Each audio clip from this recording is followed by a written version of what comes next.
자, 시청률 지향 SKB 전주방송의 시사 예능 교양 프로그램 막걸리 점입가경 시작합니다. 자, 오늘도 역시 키워드로 토크를 이어갈 건데요. 갈등, 관계, 가치관, 또 희노애락. 자, 이렇게 준비를 했거든요. 자, 오늘 첫 토크 시작을 하도록 할게요. 오늘 첫 토크는 갈등인데 누가 준비했습니까? 예, 시사 담당 최호입니다. 네, 안녕하세요. 네. 시사하면 갈등이죠. 갈등하면 그렇죠. 시사고. 그렇죠. 이제 뭐 쟁점이 생기는 거고 그쪽에서는 뭐 찬반 의견이 나뉘는 거고 그러면 이제 서로 양측의 의견이 이제 갈등이 되는 거고 뭐 그렇죠. 변호사도 하는 일이 비슷한 것 같아요. 예, 양측의 의견 한 당사자 입장에서 얘기를 하는 거니까. 예. 근데 오늘 이제 그 갈등은 사실 지난 1년간 좀 핫하게 다뤄졌던 것들이죠. 아무래도 보면 선거 이슈와도 선거에서 사실 이 얘기는 제가 그래도 한 10년간 선거를 봐왔지만 처음 불거진 것 같아요. 이제 이대남, 이대녀, 뭐 이대남, 개딸, 뭐 이러한 남녀, 특히나 젊은 층의 남녀로 갈라지는 이 어떠한 갈등 양상이라는 건 좀 처음 본 것 같아요. 맞아. 보통 세대 갈등이나 뭐 이런 건 있었어도 지역 갈등은 있었어도 아니 남녀 갈등은 늘 있지 않았나? 있었는데 그게 정치 쟁점화되지 않았던 거. 그러니까 정치에서 선거에서. 그리고 또 20대라는 좀 낮은 연령층에서 있던 건 저도 처음. 개딸은 무슨 뜻이에요 이게? 개딸은 약간 성질이 좀 더러운? 아니 그 이제 네, 그 천방지축. 드라마에서 좀 비롯된 그런 건데 네. 왜 그 안 보셨어요? 성동일 나왔던. 응팔에서 네. 성동일 딸들한테 이제 개딸이라고. 아 그랬구나. 성격이 안 좋은 네, 딸. 성격이 그치, 좀 그치. 발발하고 어. 그런 딸. 근데 요즘엔 개딸 의미 이번에 이재명 선거 할 때 개딸 의미가 대여 개딸 뭐 이렇게 또 변화시켜서 좋게 그래요? 또 해놨구나. 네, 또 이렇게 변화해가지고 또 20대 개딸들이라고 그렇게도 또 사용이 되더라고요. 그렇군요. 네, 처음 들어보셨나 봐요, 개딸? 저 개딸은 처음 들은 것 같은데. 저도 응팔 봤는데. 아니요, 이거 응사에 나왔을 거예요. 그렇지 않나요? 응팔에 나왔어요? 네. 덕선이나 덕선이. 덕선이가 개딸이었어요? 네, 응팔. 개딸. 난 봤는데 처음 들었어요. 그렇죠. 개딸이었어요, 거기에서. 그러니까 천방지축인 딸이니까 개딸인데.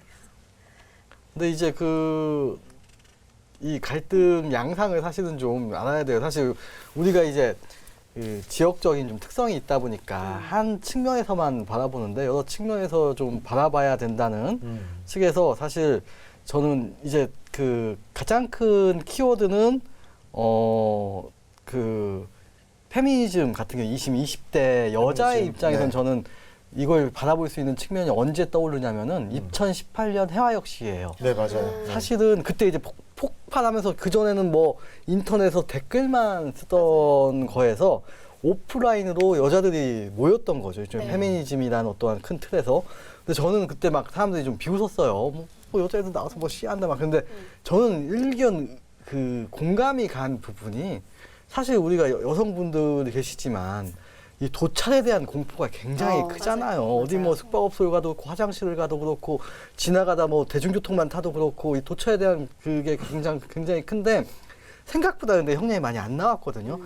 사회적 이슈가 되고 그럼 많이 나올 수도 있는데 일상적인 도찰이나 뭐 포르노를 뭐 유통한다거나 이럴 때 생각보다 형량이 안 세요. 근데 그때 폭발했던 사건이 그 홍대 누드 사건이었거든요. 누드 도찰해가지고 이제 그걸 올려가지고 문제가 된 거였는데 바로 구속이 돼버렸죠, 여자분이. 그러니까 그게 폭발이 돼가지고 한 건데 일단 나는 억울할만 하다. 지금 여자들은 일상이 공포인데 그거 한번 올렸다 바로 구속이 돼?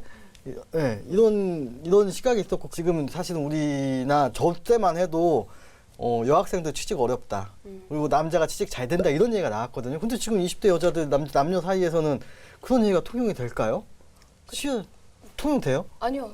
통용 안 돼요. 보지는 못했던 것 같아요. 오히려 그 성적은 여자가 훨씬 높고 공무원 합격률도 높고 고시 합격률도 맞아요. 높고 예전에는 현격하게 차이가 났거든요. 대기업 입사도 남자애들이 많이 되고 사시 뭐 공무원이든 뭐 다 모두 다 남자가 훨씬 높았던 지금 건데 여초 현상이 두드러지잖아요. 네. 그리고 사실 우리보다 더 윗세대 거기서는 아예 학교도 안 보내. 맞아요. 집에서는 차별받아. 상속에서도 차별받아.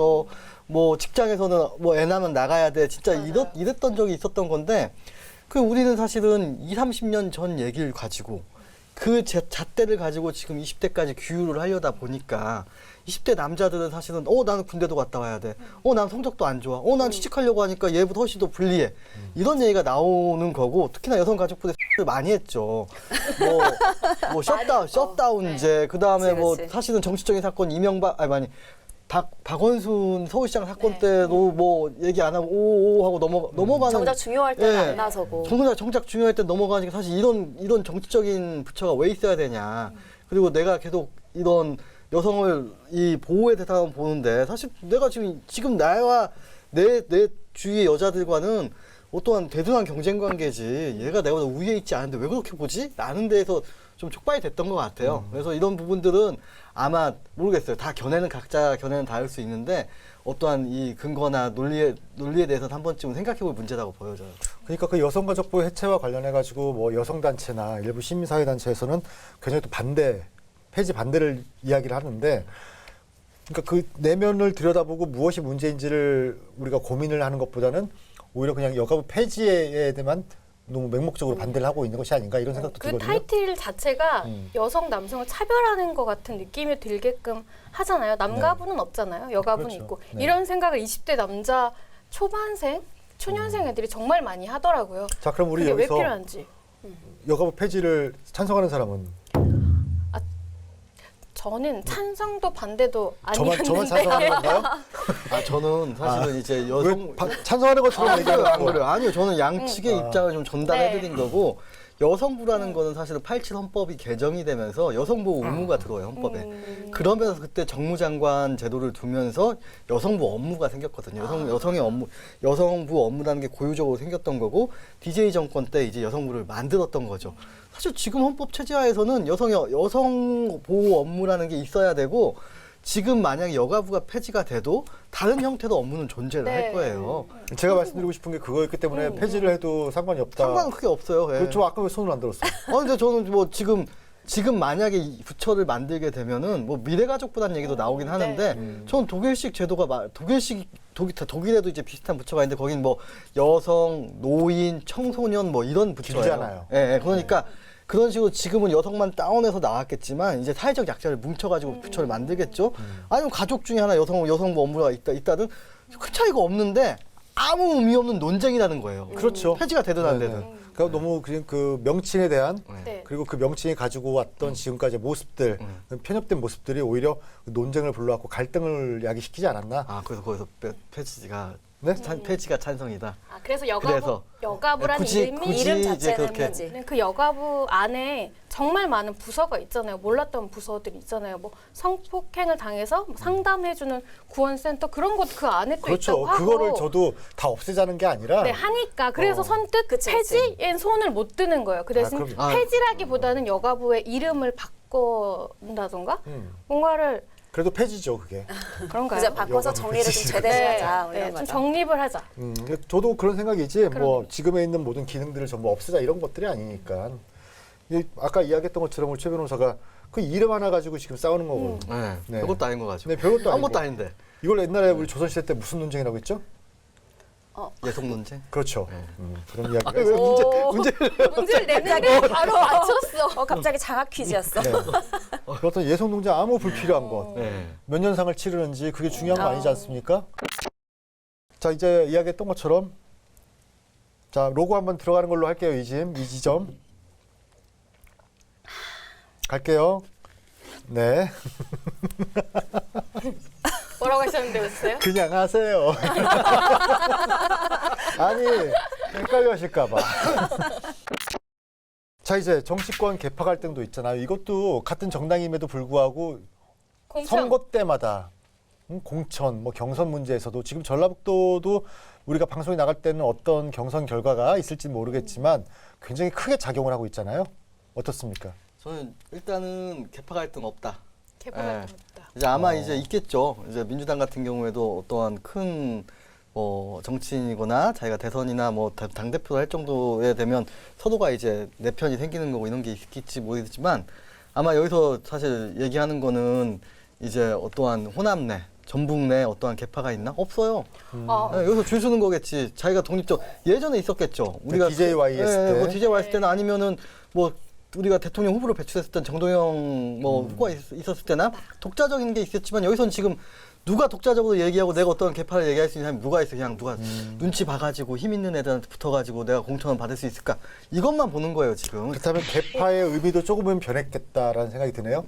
그렇죠. 사실 개파 지금 개파라고 한다면은 내가 어떠한 뭐 모르겠어요. 자기가 힘을 가지고 있어서 뭘 한다거나 뭐 아니면 정책 내가 신념. 같이 이렇게 뭐 묶어서 뭘 한다거나라는 게 있을 수 있겠는데 여기 지금 호남 정치에서 제가 봤을 때는 광주 전남까지 다 통틀어서 본인이 살 수 있는 줄서기가 있는 거지 개파 정치라고 논할 만한 게 없어요. 그럼 궁금한 게 그 줄서기라는 거는 네. 어디서부터 타야 되는 건가요? 정말 몰라서 물어보는 거예요. 그 줄은 국회의원부터 돼야 되는 건지, 뭐 시장부터 올라가야 되는 건지 그 이런 역사가 거 있죠. 굉장히 깊어질 것 같은데. 아, 그래요?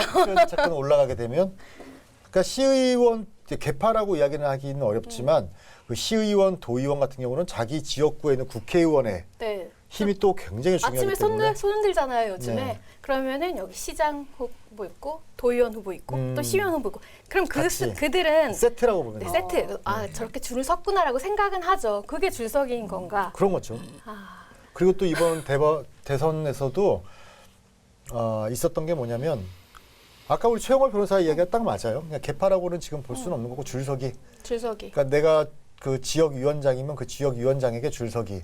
근데 그 지역위원장이 뭐 휘둘 수 있는 권한이 굉장히 많잖아요. 네. 그럼 거기에 줄 서는 거고 또 지역위원장은 자기가 지역위원장을 하려면 또 중앙정치권이나 이런 쪽에다 잘 보여야 되는 거고 근데 현역 국회의원이 지역위원장은 당연직이죠. 그렇지 않은 경우에는 조금 더 어려운 거고 뭐 그런 거지. 일단 여기에서는 줄을 어디다 서야 된다? 얘 나한테 서야 이쪽으로 이쪽으로 방향 이렇게 바꿔서. 봐. 자 이제 두 번째 키워드 관계. 이번 주제는 우리 장유미 아나운서, 사은혜 아나운서 두 분이서 네. 경쟁적으로 준비를 하셨는데 누가 먼저 하실까? 제가 먼저 할까요? 네, 그렇게 하시죠. 그 이런 소리 혹시 들어보셨어요? 인간 관계는 7년 주기로 뭔가 바뀐다라는 말 들어보셨어요? 처음 들었어요. 아 그래요? 사랑은 7년. 아 유효 기간이 7년인가요? 사랑이 7년? 너무 긴 거 아니에요? 7년간의 사랑이라는 노래도 있잖아요. 10년 아니에요? 의미가 그럼 노래 모르는 거 보니까 나는 아직 젊은 알 거예요. 7년간의 사랑. 처음 들어보는데요? 7년 뭐지? 완전 저도 처음 들어요. 7년을 만났죠. 왜 알 것 같지? 근데 저도 모르는 걸로 하고 넘어갈까요? 이거 BGM 깔아주시기 바래요. 7년 주기. 뭔가 그러니까 이게 7년 넘게 뭔가 인연을 이어온 사람들은 평생 갈 가능성이 높고 7년 안에 뭔가 좀 바뀌는 사람들 계속 물갈이가 된다는 거죠. 그런 거 한번 생각해 보세요. 그러지 않았나 한번. 왜 그런 걸까요, 그건? 7년 모르겠어요. 정도 되면 이제 한번 생각해 보게 되는 거 아닐까요? 그래서 왜 뭐 고등학교 친구들이 평생 친구다라는 맞아요. 말도 이제 그런 데서 오는 것 같아요. 왜 대학교 친구들은 좀 영원히 가기가 조금 어렵고 또 사회에서 만날수록 더더욱 뭔가 두터워지기는 왜 어렵다. 대학 다닐 때 이런 게 친구들이 더 있잖아요. 오래 만나지 않나요? 4년 동안 만나요. 근데 저는 또 그래요. 근데 또 고등학교 친구들은 모르겠어요. 그러니까 이해관계 없이 만나서 맞아요. 오래 가나? 핵심을 짚은 것 같은데 지금. 근데 핵심을 대학교도 짚은 것 같은데. 그렇지. 저도 고등학교 3년, 대학교 4년인데. 아, 그래요? 근데 이제 고등학교 때는 이제 만나서 대학생 때까지 계속 친하게 지내니까 일단 7년은 그냥 먹고 가잖아요. 그렇구나. 지금 이거 어디서 가져왔어요? 아 근데 진짜 이거 제가 들었는데 한번 검색해 보세요. 이렇게 말하는 사람들 또 많아요. 한번 저희 주변을 점검을 한번 해봐야겠어요. 7년. 그러니까 어쨌든 뭔가 인간 관계라는 거는 사실상 그냥 끼리끼리 어울리는 거가 맞는 것 맞아요. 같아요. 네. 그렇죠. 요즘에 좋아하는 사자성 근묵자흑. 금묵자흑 그렇죠. 네, 좋아하세요? 저 요즘에 이거를 뼈저리게 느끼고 있어요. 왜요? 요즘에 묻었어요? 선거 이렇게 많이 하잖아요. 그래서 보면은 정말 비슷한 사람끼리 뭉쳐서 같이 캠프에 있는 걸 보면서 와 너무 신기하다. 싫어하는 사람들 모여 있었어요. 네, 싫어하는 사람 딱딱딱 그들끼리 닮아가는 거죠. 유형별로 돼 있더라고요. 맞아, 맞아. 근묵자흑은 이거구나. 요즘에 계속 보고 있어요 그런 거. 그러니까 끼리끼리가 뭐 학연, 뭐 지연에다가 또 뭔가 성향 이런 것들로 뭉치잖아요. 그러면서 이런 책도 있어요. 또 막 돈을 벌려면 부자 옆에 뭐 줄을 있어야 서라 된다. 이런 책도 있고. 그러니까 왜냐하면 이제 부자나 뭐 가난한 사람들은 일단 기본적인 성향이나 태도 자체가 다르기 때문에 다르죠. 뭔가 그 사람을 닮아가기 위해서는 그 곁에 있어야 된다는 거죠. 그래서 끼리끼리 금목자. 어울려야 된다. 네, 금목자. 금목자. 저도 그거를 굉장히 금목자. 예, 진짜 돈이 묻어야 돼. 생각합니다. 그렇죠. 그렇다면 그 진짜 친구를 알아보는 나만의 어떤 방식이나 뭐 이런 것들이 있다? 이런 것들이 있어요? 저는 진짜 친구를 알아보는 거는 나한테 좋은 일이 있었을 때 진짜 축하해주는 사람이 진짜 친구인 것 같아요. 축하드립니다. 많이 샘내하잖아요. 네, 그렇죠. 친한 친구. 보통 이제 뭐 그러니까 힘든 일이 있거나 이러면은 위로는 잘해줄 수 있어요. 근데 뭔가 이 사람이 잘 됐을 때 진심으로 축하를 해주는 거는 사실상 어려운 일이기 때문에 그런 걸로 저는 좀 진짜 친구를 가릴 수 있는 것 같아요. 저 복권에 만약에 10억짜리 딱 당첨이 되셨다고 얘기를 네. 들었어요. 형 되게 축하할 것 같아요. 얘기 안 할 것 같은데. 이건 얘기를 못 하죠. 그래요? 형 축하할 것 같아요. 그냥 진심으로. 아 정말요? 네. 정말 좋은 사람입니다. 그러니까 뭐 딱히 뭐 그래요. 욕심이 없어가지고 저는. 그냥 10억 그냥 알아서 버실 수 있으니까. 10억쯤이야. 눈 감았다 떼면 저는 버실. 어렸을 때는 그 친구 우정에 대해서 굉장히 소중하게 생각하고 이게 정말 일생에 있어서 굉장히 뭐라고 해야지 이거는 달성해야 될 그 지켜야 할 중요한 어떤 가치관 중에 가치관 중에 하나라고 생각을 했는데 그때 당시에 저희 아버지께서 했던 말씀이 그 우정은 행군이라는 말씀을 하셨어요. 행운. 행군. 행운. 그러니까 너가 어떤 위치에서 그 위치에서 계속 네 인생을 살아갈 때 네 옆에 그 친구가 남아 있는 거지. 네가 만약에 그 친구보다 안 돼 있는 경우, 네가 그럼 그 친구와 못 함께 쫓아가면? 못 쫓아가면 사회적 지위나 뭐 이런 것들을 못 쫓아가면 네가 과연 그 친구를 따라갈 수 있겠느냐, 함께 할 수 있겠느냐. 같이 만날 수 있겠냐. 그러니까 끼리끼리 되어야 된다 이거죠. 네 친구도 네가 뭐 이게 굉장히 힘든 상황인데 그거를 한두 번은 봐줄 수 있겠지만 자기 가족이 생기고 자기 삶이 있는데 언제까지 그걸 보도해줄 수는 없는 거다라는 말을 했을 때 굉장히 반항심을 가졌었는데 지나고 나니까 맞는 것 같아요. 명언이시네요. 네. 근데 이게 어떤 일본 작가의 책에 있는 거라고 그때 당시에도 아버지가 말씀하셨어요. 그걸 이제 이야기를 하셨는데 그 저는 진짜 친구는 그 홍콩 느와르 있잖아요. 그 영웅본색, 뭐 첩혈상호 이율은 없다라는 생각을 해요. 친구를 위해서 죽을 수 있는 경우는 극히 드물다.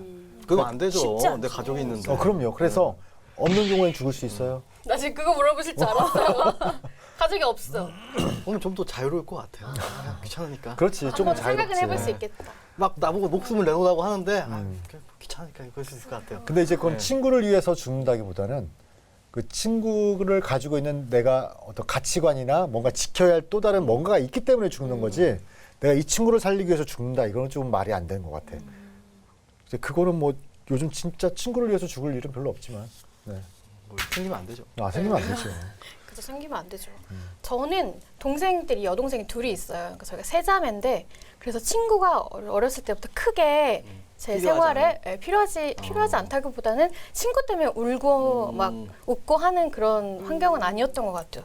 동생들이 친구 같았으니까. 근데 지금 이제 크고 대학교 가고 사회생활 하면서도 좀 비슷한 걸 계속 느꼈거든요. 근데 방금 말씀하신 것처럼 7년 이상 만난 꼭 나이가 똑같아야 친구는 아니잖아요. 그렇죠. 그런 지인들은 지금도 1년에 한 번씩 연락을 하거나 2년에 한 번씩 연락을 해도 진짜 친구 같은 느낌? 그리고 오랜만에 만나도 어색하지 전혀 않고. 어색하지 않고 내가 좀 싫은 소리 하거나 좀 좋은 얘기를 하면은 좀 잘 들어주는 사람? 그런 사람이 좀 저는 그거는 좋은 친구 마음이 같아요. 넓은 사람. 마음이 넓은 사람. 마음이 넓은 사람. 그러니까 우리 장 아나운서 얘기했던 것처럼 친구가 나이가 동년배인 게 아닌 것 같더라고요. 나이를 먹을수록 저도 이제 친구 같은 느낌의 형들이지만 그런 형들이 나이가 좀 있는 형분들도 계시고 저를 만만하게 생각하고 또 이제 좋게 생각하는 후배들도 많이 있고 하는 거 보면 좀 기분 나쁜데요? 제가 얘기해놓고. 만만하게. 여하튼 뭐 친구라는 게 꼭 나이로 가는 건 아닌 것 같고 그 요즘은 또 덜어내는 것이 굉장히 또 유행이라면서요. 네. 지금 관계 키워드 저희가 검색을 하다 네네. 보니까 살코기 세대라고 들어보셨어요? 살코기. 살코기 살코기 세대 처음 세대. 들어봤어요. 그렇죠. 요즘에 2030 젊은 층을 살코기 세대라고. 발라낸다 이런 느낌인가? 정답. 발골 세대라고 해야 되는 거 네, 부르고 있어요. 발골. 저희가 80년대에는 386 세대, 90년대는 X세대. X세대. 네, 2000년대는 M4 세대, 결혼 포기, 뭐 직업 포기 이런 포기 세대였는데 요즘 20, 30대는 살코기 세대라고 하는데요. 이 불필요한 인간관계를 최소화하는 시대. 그래서 인생의 기름기를 쫙 뺀 시대다. 간고등어 세대라고 그러죠. 네, 그래서 기름기를 뺐구나. 네, 이 기름기를 쫙 빼서 살코기 세대인데요. 약간의 좀 유대감 같은 걸 좀 느슨하게 해서 너무 나의 삶에 스트레스가 되지 않는 그런 관계를 추구한다고 합니다. 사실 관계는 인터넷에서 맺으면 되거든요. 댓글 쓰고 글 쓰고.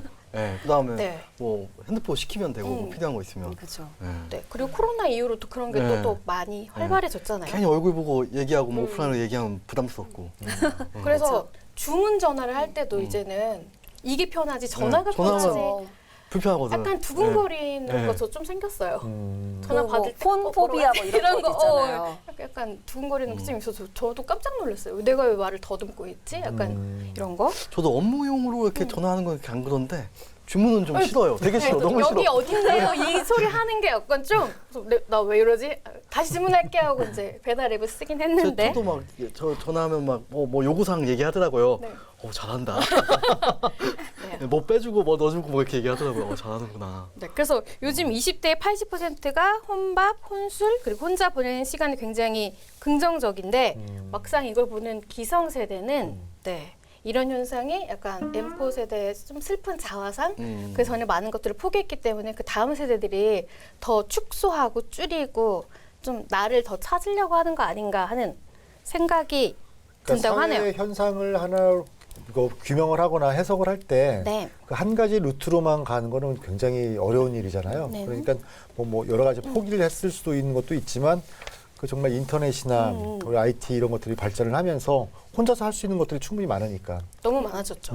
그리고 더 거기에 또 이제 코로나19라는 비대면 시대가 또 도래를 했고 또 그에 맞춰서 여러 가지 관련 산업들이 많아지니까 특히 불편하지 않으니까 그게 가장 중요한 거 아니겠어요? 소통은 이미 온라인으로 너무 많이 하고 충분하니까. 있어요. 사실은 20대들이 온라인 홍보에서 굉장히 중요한 게 지금 아마 비슷할 거예요.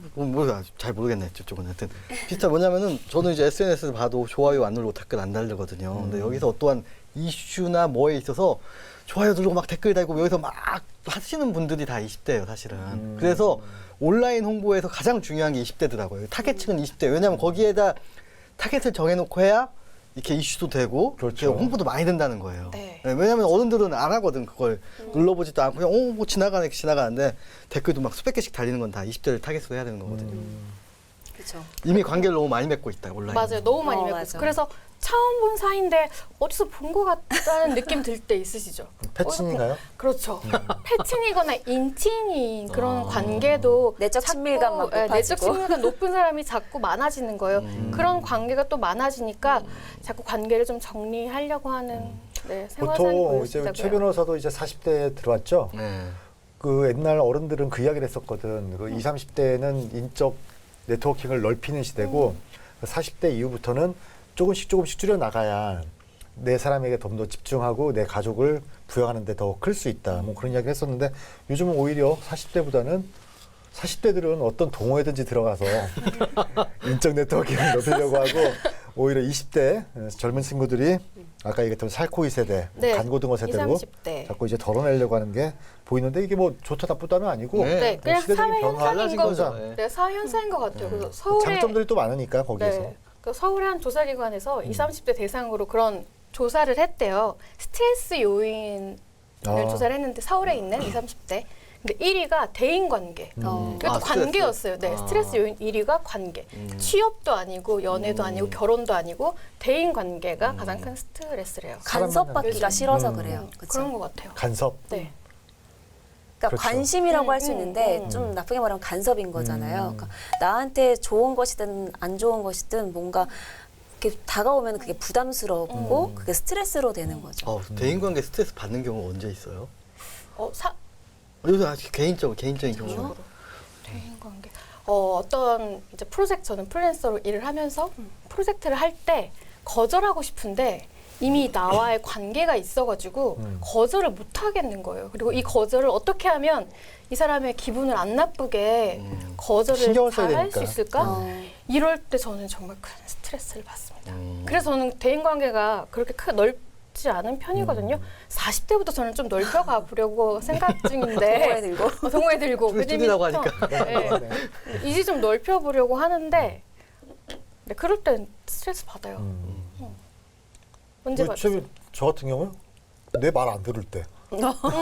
아유 조직생활 하시니까 사실은 조직생활 하니까. 인간관계 스트레스가 있겠죠. 저도 사실 근데 생각해 보니까 자영업자라 대인관계 스트레스가 딱히 없고 딱히 뭐 그러니까 업무 스트레스죠 일종의 이제 나는 뭐 잘 안 풀리면 뭐 이렇게 고객한 클레임 올 수 뭐 이런 거 있는데 대인관계 스트레스 안 만나면 되니까. 네. 우리 최 변호사가 굉장히 사람이 쿨해요. 보기에는 굉장히 외향적인 것 같죠? 내향적인 아니요. 친구야. 저 예전에 그래요? 관상 얘기했을 때 그때 이후로 저는 쿨하신 분인 거 알고 있어요. 그랬습니까? 네. 자, 이제 맘카페 속으로 기대했습니다. 아, 맘카페 네. 속으로 오랜만이죠. 네. 네. 맘카페에 이제 인간관계 관련해서 이제 고민하는 그런 글이 올라와 있어요. 어떤 글이냐면 대화를 할 때마다 뭔가 기빨리는 스타일 주변에 다들 한 명쯤은 있으시죠? 저는 주위에 다양하게 있어요 하면서 예시들을 좀 보여주셨거든요. 첫 번째는 뭘 얘기하든 다 자기 얘기로 돌려서 하는 스타일. 어떤 스타일이냐면 예를 들어서 최근에 많이 아팠다라고 얘기를 하는 상황이었는데 상대방이 야 그건 아픈 것도 아니야. 나는 이러면서 자기 그게 말을 이렇게 자기 얘기로 가는 거야. 나 지금 내가 아픈 걸 이야기하고 싶은데 그쵸. 위로받고 싶은 건데. 자기 얘기로 가는 거죠. 자, 두 번째. 언제나 항상 불평불만을 얘기하는 스타일. 이런 사람들 좀 많은 것 같아요. 기빨려요. 네. 그러니까 이래서 힘들고 저래서 힘들고 또 오늘도 힘들고 내일은 이것 때문에 힘들고 뭐 계속 이 사람 때문에 힘들고 저 사람 때문에 힘들고 뭐 돼서 힘들고 안 돼서 힘들고 우리 다 이런 걸 힘든 거지. 징징댄다고 하죠. 맞아. 이런 사람들이 저는 진짜 기 많이 빨리는 것 같아요. 자, 세 번째는 뭘 물어봤는데 딴소리만 하는 스타일. 그러니까 예를 들어서 기억이 안 나서 그러는데 이 다음에 뭐지? 라고 질문을 했는데 동문서답을 하는 거죠. 이의 역사부터 얘기를 한다거나 기억 안 나. 너 술 끊어야겠다. 이렇게 또 말을 또 딴 말 하는 거. 자, 네 번째는 대화하는 족족 가르치려 드는 그런 스타일. 먼저 어제 나도 모르게 폭발해서 애한테 좀 소리 지르고 화내고 애 재우고 나서 속상해서 울었잖아 라는 말에 왜 그랬어? 절대 그러면 안 돼. 누구누가 왜 그러니? 하면서 감정을 먼저 읽어줘야지. 자, 이거는 보통 남자친구와 여자친구 사이에 발생하는 일이죠. 그렇죠. 굳이 해결책을 나는 맞아. 좀 나 들어달라고 속상하다. 한 건데. 위로해달라 이건데 가르치려 드는 거죠. 그렇게 하면 안 된다. 그러니까 이제 그러면은 이렇게 자기 속상을 토로한 사람은 이제 속마음은 이렇겠죠. 아휴, 이러냐 쉽지. 맞아. 쉽냐 이게 이렇게 이거 되겠죠. 굉장히 이쁘게 말하는 거고 이론은 참 쉽다. 욕을 할 수는 없으니까 일단 였으면 여기서 내가 너한테 말했겠니? 그치. 약간 그런 건데. 아니 해결책은 누구나 다 알잖아요. 맞아요. 솔직히 해결해달라고 얘기한 거 아닌데. 자, 그러면 이제 1번에서 4번까지 어떤 유형이 조금 힘드세요? 아 힘들어요. 힘드냐? 네. 내 주변에 이런 사람이 있을 때 물론 이 네 가지 유형 다 있을 수도 있겠지만 이런 사람은 진짜 힘들다 하는 그런 사람. 난 1번 같은 경우가 아까 되고 싶다고 했잖아요.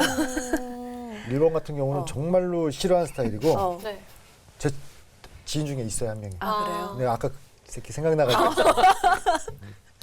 그리고 두 번째를 뽑으라면 4번이다, 4번. 오. 4번. 그 어떤 가르치려고 공감과 하는. 배려가 없는 그러니까 그런 결국 자기 할 말만 하는 사람들을 조금 싫어하시는 유형 그러네요. 스타일이고. 내 말하기도 힘든데. 우리 최변은 뭐 하죠? 저 사실 별로 없어요. 딱히 없는 것 같아. 그냥 뭐 그런 우리 거 최변이 관계가 참 그 저- 쉬운 친구야. 그러니까 제가 사실 제가 보니까 내게 다 해당이 됐을 것 같다는 생각이 들어요. 근데 내가 왜 지금 요새는 제가 해당이 되나요, 내게? 유? 예. 안 될 것 안 같아요. 왜 안 되는 것 되냐면 같아요. 저한테 배운 것 같아요. 무조건 얘기하면 미안하다부터 하거든요. 네. 그냥 얘 말 많이 섞으면 안 되는구나. 뭐 이렇게 도움이 안 되는구나. 관계나 걔 마음을 풀어줄 때 도움이 안 돼요. 그냥 미안하다고. 뭐가 미안한데 물어보면 어떻게 해요? 그냥 다 너의 미안하지. 마음을 상하게 해서 미안해. 그냥 다 미안. 나는 그냥 너에게 항상 미안한 존재인 것 같다. 내 막 어떤 걸 생각했는데 그러면 그렇게 생각하게 그건 싸우자는 만든 거지. 게 미안해. 네. 그렇게 얘기하면 싸우자는 거지. 웬만하면 미안하다고 하면 그래? 그치. 들어올 때 이렇게 뭐 좀 사와 이렇게 하고 잘 좋게 마무리 될 것 같아요. 저는 징징이. 징징이 불만 네, 불평 많은 거. 불평불만. 뭐 그쵸. 하라고 하면 안 될 것 같은데. 아유, 그러니까 하라고 맞아, 그것도 짜증나는 하는 거야. 거잖아요. 그러니까 하자는 건데 시작도 하기 전에 그거 어려울 것 같은데 하면 정말 책상을 뒤지고 싶어. 그러면은 맞아. 회사에 나오지 마셔야죠. 집에서 혼자 일하세요. 약간 이렇게 일하고 말하고 싶은 거. 같이 일할 때, 협업할 때. 혼자 일할 때는 사실 이런 사람 뭐 그냥 징징대면 이렇게 웃을 수 있지만 같이 일하는 상황에서는 저는 힘들죠. 너무 그러니까 뭐 싫어요. 불평 불만 또 이렇게 부정적인 거잖아요. 이런 경우에는. 네, 그러면 시작할 때 또 같이 이런 사람. 일할 경우에는 굉장히 애먹죠. 맞아. 그 부정적인 그 에너지와 그 맞아요. 기운이 너무 세게 오니까 내 괜히- 기분이 나빠지고. 맞아. 전 되게 그게 예민한 건지는 모르겠는데 심각할 정도로 좀 그럼 이제 옆에서 조직 생활을 많이 해봤기 와요. 때문에 네. 느껴지는 거예요. 그러니까 뭔가 딱 던졌을 때 과제가 던져졌을 땐 해보자 하면서 가는 방향과 이건 안 될 것 같아요부터 시작하는 그렇지. 것과 그러니까 우리가 그 이야기를 하거든요. 요즘 그 정치인 출신 도지사가 필요하다고 하는 분들이 뭘 이야기하냐면 행정관료 출신들은 너무 빠삭하게 잘 알아. 맞아요. 그래서 안 될 거라는 걸 알기 때문에 맞아요, 이건 맞아요. 안 된다라고 해서 좀 더 진취적인 뭔가 도정이나 시정의 설계가 이루어지지 않지만 정치인 출신들은 잘 몰라. 일단 해보는 그러니까 거죠. 일단 해봐. 어. 그래서 안 되면 그때 조금 이제 다른 방향으로 수정하고 이제 이런 어떤 기질이 있다 뭐 이렇게 이야기를 하더라고요. 그게 중요한 것 같아요. 되든 안 되든 일단 해보고 그러니까 뭔가 목표가 있으면은 만약에 내가 생각했던 방향대로는 안 될지라도 이렇게 해서라도 어쨌든 뭔가를 이룰 수도 있잖아요. 그러니까 긍정적으로 좀 생각하는 게 그래서 저도 이제 좋은 그런 것 리더들이 많고 그런 구성원들이 많은 조직이나 집합체는 어떤 방향으로든 발전을 하죠. 그리고 근데 이제 일할 때 너무 재밌잖아요. 근데 파이팅 넘치죠. 그러면. 굉장히 어려운 과제가 주어졌지만 우리가 4명이 머리를 맞대서 어떻게 해결해보자 할 때 안 될 것 같았는데 또 해결하면 굉장히 성취감은 그렇죠. 진짜. 거기서 오는 성취감 때문에 전 회사 생활을 했거든요. 네. 그랬는데 징징이들이 많긴 많아요. 이들을 어떻게 달래줘야 될지. 최영호 변호사 알겠죠. 아까 또 얘기했잖아요. 하지 않으려 하고 안 하려 하고 못하는 그들을 미워하는 당신이 나쁜 사람. 그러니까 네. 기대하지 네, 맙시다. 기대하지 마. 이 주역 이 말 한마디면 그냥 이 세상의 모든 번뇌와 고민이 네. 끝나는 것 같습니다. 자비와 사랑으로. 자비와 사랑으로. 자 이제 우리 세 번째 키워드 가치관 한번 이야기해 볼까요? 네. 자 성공에 대한 가치관, 인생 목표 어디에 두는지. 뭐 여러분들은 각자 천만이면 천만의 목표가 다 다를 거 아니겠어요? 네. 인생의 목표에서 도대체 성공은 무엇일까요? 그거를 또 가름하는 게 또 가치관들이 아닐까 싶은데. 전 요거 키워드 고민하는데 굉장히 많은 생각을 했어요. 그래서 답이 안 나왔어요. 그래요? 네. 그렇다면 최 변호사님부터 여쭤볼게요. 가치관들이 그러게요. 뭐 어렸을 때는 뭐 어떠한 직업이 되고 싶고 네. 뭐가 되고 싶고 했는데 사실 저는 이제 뭐 지금 제 직업도 막 되고 싶어서 되고 그런 건 또 아니고 요새는 뭐 내가 뭐 되고 싶나? 그건 또 별로 없고 사실 뭐 하나 있다고 한다면 그냥 내 아이들 건강 상하지 않게 성인은 좀 만들어야 되지 않겠나. 예. 잘 키우는 예, 거. 그러니까 성인은 그 정도가 지금 그 정도 하고는 해야겠다 하는 게 하나 있는 것 같아요. 그 애는 뭐 딱히 뭐 그냥 제가 원래 그게 없어요. 뭐 목적이나 뭘 해야겠다. 새해 다짐 그래서 얘기 한번 했잖아요. 새해 다짐도 없고 원래 그래요. 그냥 흘러가는 대로. 흘러가는 대로. 예. 가치관이 이제 형성되는 게 굉장히 어렸을 때 생긴다고 하잖아요. 그게 어디에서 가치관이 만들어질 것 같아요? 환경이거든요. 환경. 그러면 우리 최영월 변호사 부모님들께서도 우리 최 변호사의 그런 가치관이 만들어지는데 많이 일조를 하셨다라고 볼 수 있잖아요. 모르겠네요. 다들 부모님 어떻게 사실지 잘 모르겠는데 그렇다면 그걸로 이제 우리는 이제 유추할 수 있는 거지. 저런 가치관이 만들어질 수 있게 했던 것. 그럼 저 같은 경우는 굉장히 권력지향적이고 명예지향적인 게 왜냐하면 저는 저희 아버님의 성향이 그러셨기 때문이라고 저는 봐요. 지금은 많이 안 되는 걸 알기 때문에 많이 놓았기 때문에 지금 마음 편하게 살고 있지만 씁쓸하네요. 네. 그렇게 말씀하시니까 부모님의 영향을 많이 받은 것 같아요. 다들 그거 살지 않나? 사나요? 뭐 언제까지는 뭐 내가 회사 다니면 부장은 돼야 되겠다. 아니면 언제까지는 그러니까 단기적인 목표 뭐 같은 거는 있지. 돈을 얼마를 모아야 되겠다. 뭐 어디까지는 뭐 해야겠다. 예전에는 그랬죠. 그렇죠. 저도 한 예전에는. 대학생 때까지는 그랬던 대학생 것 때까지. 같은데 당연히 또 네. 남은 게 아니네. 지금은 그냥 막 왜 지금은 그냥 그러지? 세워봤자 달라질 네. 거 없다 이런 건가? 내일 어떻게 될지 포기되는 모르는데. 그러니까 지금 가치관 이야기하다가 이제 어떤 단기적인 목적까지로 파편화됐는데 뭐 이제 성공에 대한 뭐 이런 그러니까 지금 우리가 이야기하는 거는 가치관이란 큰 네. 명제 안에 성공에 대해서는 어떻게 바라보느냐 이제 이런 부분들이잖아요. 그러니까 어떤 사람이 좀 성공한 사람 같은지를 한번 생각을 해보면 뭐라고 할까? 죽을 때 웃고 주는 사람이 가장 성공한 사람 맞아. 아니겠어요? 그런 것 같아. 그렇잖아요. 그래요? 그럼요. 제가 제 친구랑 얘기하다가 요새 이제 애기들 어린이집을 보내면, 그러니까 제 친구가 경차를 탔거든요. 경차를 타고 가니까 이제 이렇게 아빠 이렇게 차 저기서 내는 어린이집 다니는 애가 저기서 내는 거 저기서 내가지고 그래서 너 이렇게 애들끼리 물어보는 거죠. 너 아빠 차 뭐야? 그러면 이제 저희가 만약에 경차면 얘기 하고 말고 이제 그렇게 얘기할 수 있는 게 이제 중형차. 소나타부터 이제 우리 아빠 차 뭐야 이렇게 얘기한다는 거예요. 집도 사실 우리 어렸을 때 막 10평대, 20평대 많이 살았는데 이게 또 이제 수준이 올라간 거예요. 근데 이제 몇 평이야? 그러면 이제 그게 중요하겠다. 24평을 살면은 이렇게 하고 28평, 9평은 이제 30평이라고 한다는 거예요. 30평. 그러니까 기준이 중형차와 30평인 거예요. 아이들의 기준이. 됐어요? 예. 귀여워. 우리 어렸을 때는 안 그랬던 되게 것 무서운 거예요. 이거 무서운 거예요? 그 기준을 맞춘다는 게 사실은 엄청 어려운 거예요. 저 비슷한 거였는데 네. 우리 딸 아이가 이제 초등학교 입학해가지고 처음 이제 내가 아이를 데리러 가는 거였는데요.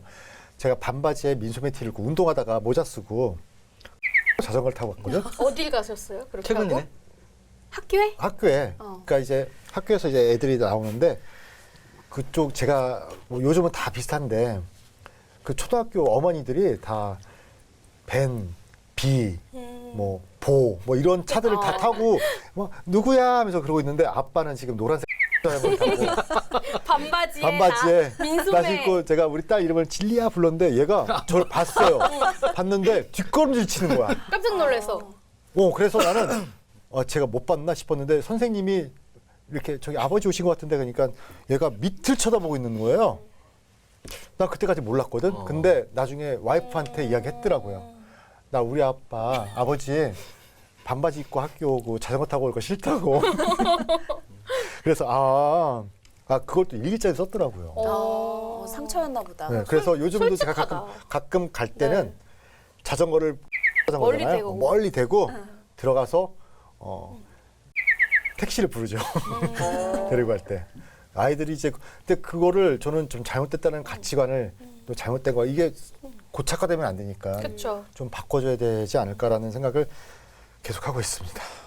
근데 또 씁쓸하네. 그 아이들이 그렇게 생각하고는 가치관도 부모님들이 결국에는 그렇지. 그런 이야기를 하기 때문에 저는 그 주변에 애들이- 있는 아이들이 그런 이야기들을 하고 네. 그렇다면 그 아이의 주변- 또 환경에 있는 애들이 또 그거에 물드는 거지. 그러니까 그게 그렇죠. 나쁜 건 아니지만 네. 굉장히 그게 사실 집에서 어떻게 할 수 있는 문제는 아니에요. 할 수- 진짜 그렇지. 애들끼리 얘기하면서 애들끼리 이제 그럼. 맞아요. 얘 벤치야 와 하고 여기서 뭐 티코야 하면 이러면 이제 사실 본인이 느끼는 거니까. 맞아. 그렇지. 근데 그렇게 말했을 때 아무렇지 않은 애들도 있잖아요. 그건 되게 어려운 거예요. 철이 사실 없는 아니요. 그럴 수 있는데 철없는 되게 애들. 어려운 거예요. 그런 자존감과 네. 그러한 어떤 아이에게 그 심어 아이가 그 정도의 자존감을 가지고 있다고요? 굉장히 어려운 거예요, 그거는. 쉽지 않죠. 정말 쉽지 특히나 않아요. 뭐 어린이집은 어렵고 그것도 고등학생이나 돼야 이렇게 하는 거지. 고등학생 중학생 됐을 때는 때는 그런 애들은 삐뚤어져요 이게. 진짜로. 우리 집은 왜 티코야 항상. 친구는 다 비고 배인데. 그래 그렇구나. 자 그렇다면 이제 네 번째 키워드로 한번 넘어가 볼까요? 네. 희노애락입니다. 자 직업적 희노애락 각자 어떻게 느끼는지 우리 변호사로서 저부터. 네, 승소했을 때. 아니요. 신호해라?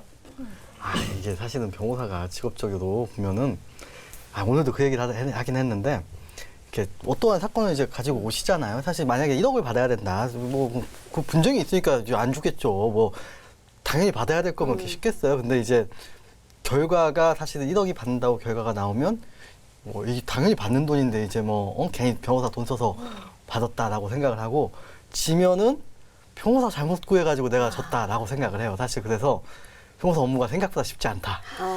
예. 기쁠 때도 사실은 입금이 얼마 되는지 이걸 보고 기쁘지.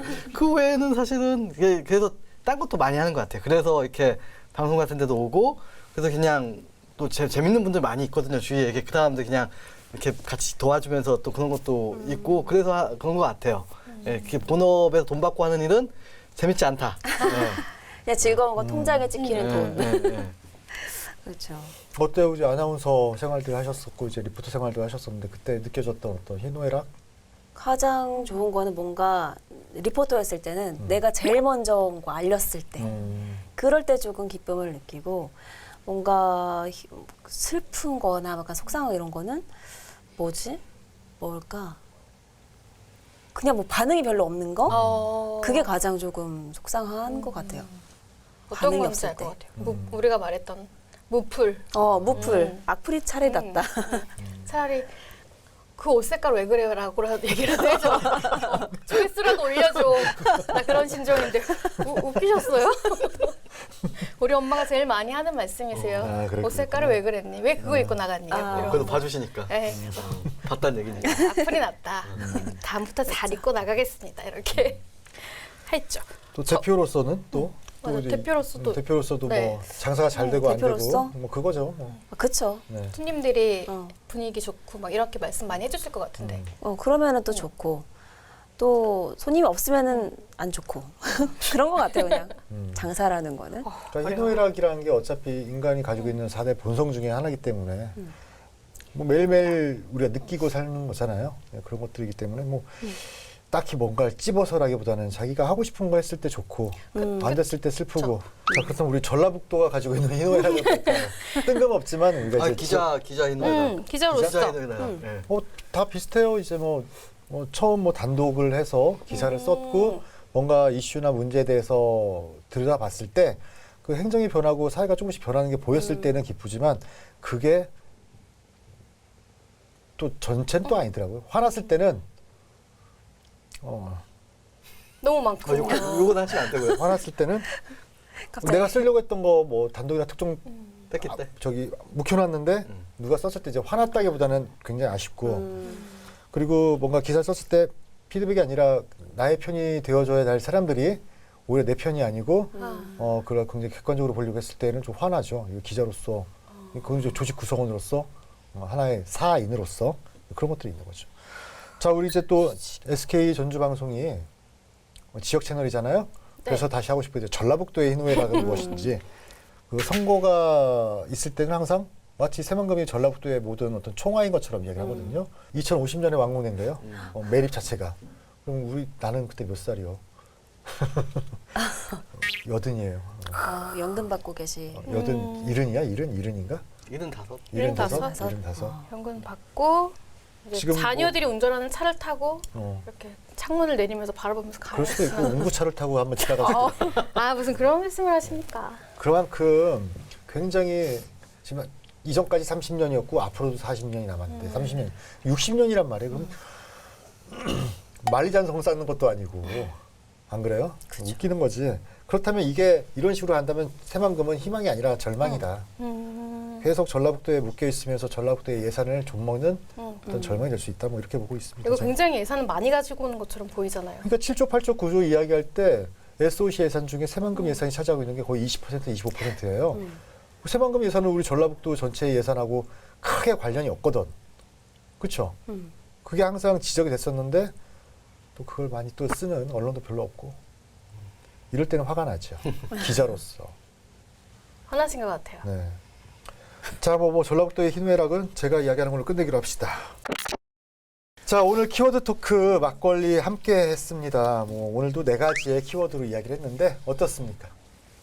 뭐 저는 이제 시사 담당으로서 네. 갈등을 얘기하는데 사실은 이제 우리가 살다 보면 이 정치나 어떤 쟁점에 다 부딪히는 거예요. 기본권 대 기본권 충돌하고 여대야가 충돌하고 뭐 이렇게 다 부딪히는 거거든요. 근데 저는 좀 기본적으로 지금 우리가 가지고 있는 남녀 성별이나 뭐 장애인, 비장애인 뭐 어떤 시위에 대한 충돌은 쟁점 이렇게 크게 되면 안 된다고 봐요.